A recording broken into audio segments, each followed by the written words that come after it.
On est sur l'un des plus beaux putting greens de France à la Boulie sur les terres du Racing Club de France et on est venu découvrir, ou en tout cas rentrer un peu en détail dans la Chrome Soft X, la nouvelle balle de Callaway, la boîte noire là, avec le nouveau packaging.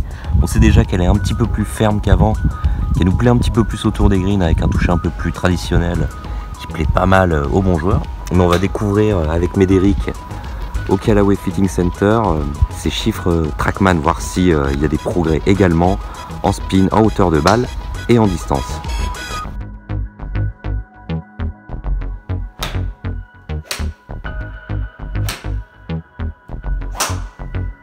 Donc là on va taper avec le driver maintenant 3 anciennes Chrome et 3 Chrome 2020, voir les différents chiffrés.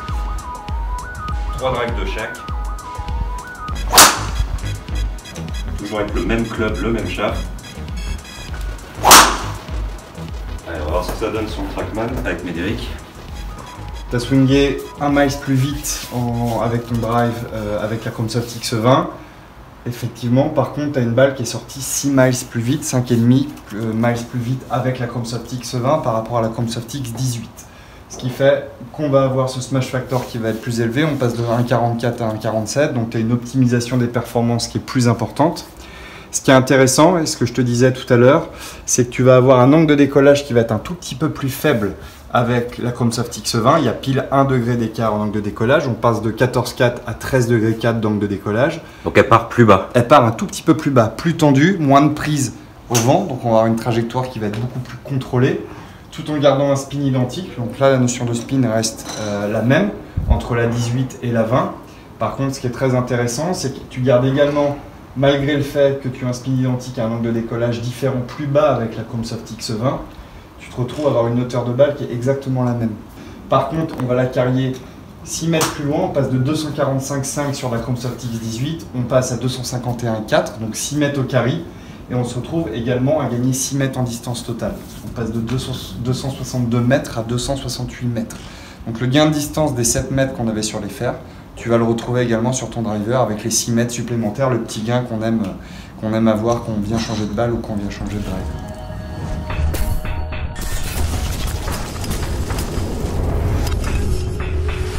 Voilà, juste quelques petits mots pour finir au sujet de ces Chrome 2020, donc les balles 4 pièces de Callaway pour les pros et les bons amateurs. Ils nous annonçaient la balle qui a changé la balle. Alors bon, j'irai peut-être pas jusque-là, si j'ai rien vu de vraiment révolutionnaire, hormis le graphène qu'ils ont mis à l'intérieur, et ça date du modèle 2018. Par contre, on va quand même noter quand même un très beau progrès, comme on l'a vu pendant ce rapide test. On gagne quand même nettement en longueur de balle, à peu près 5 mètres, soit une demi-canne avec les fers, et puis donc à peu près l'équivalent avec le driver. Et donc ça, c'est vachement bien, parce que le problème de la Chrome Soft auparavant, donc, vous le savez, c'est une balle très douce, et qui dit balle très douce dit compression basse, et qui dit compression basse dit souvent perte de distance, et c'était un peu le cas avant, ça manquait un peu de jus, et donc maintenant ce problème il est réglé. Et puis pour tout vous dire, au niveau de ce que ça vaut en test par rapport par exemple au TP5X ou au Pro V1X de Titleist, donc les concurrents, j'ai à peu près les mêmes résultats. Donc ça c'est vachement positif, un beau pas en avant de Callaway.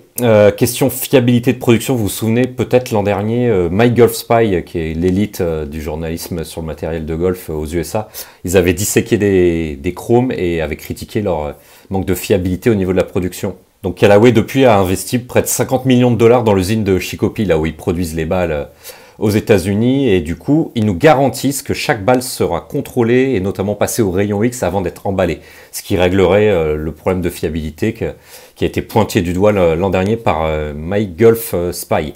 Voilà, donc pour finir, ce qu'il faut dire aussi, c'est que Callaway n'a pas l'expérience de Titleist, notamment sur le segment des très bonnes balles du haut de gamme. Callaway, en gros, ils font des balles que depuis 2003, donc depuis une grosse quinzaine d'années. Donc le retard commence à être rattrapé sur le géant qui est Titleist, mais aussi sur TaylorMade et Srixon. Pour conclure, ce qu'il faut savoir, c'est que ces chromes sont disponibles en blanc, ça c'est classique, mais aussi en mode Truvis, c'est-à-dire, vous savez, les balles qui ressemblent un peu à des ballons de foot, et surtout en modèle triple track, vous savez, les 3 lignes bleu, rouge et blanche pour pouvoir s'aligner, et qui fonctionnent très bien avec les putters triple track d'Odyssey. Et ça, c'est une option dont pour moi, il ne faut pas se priver.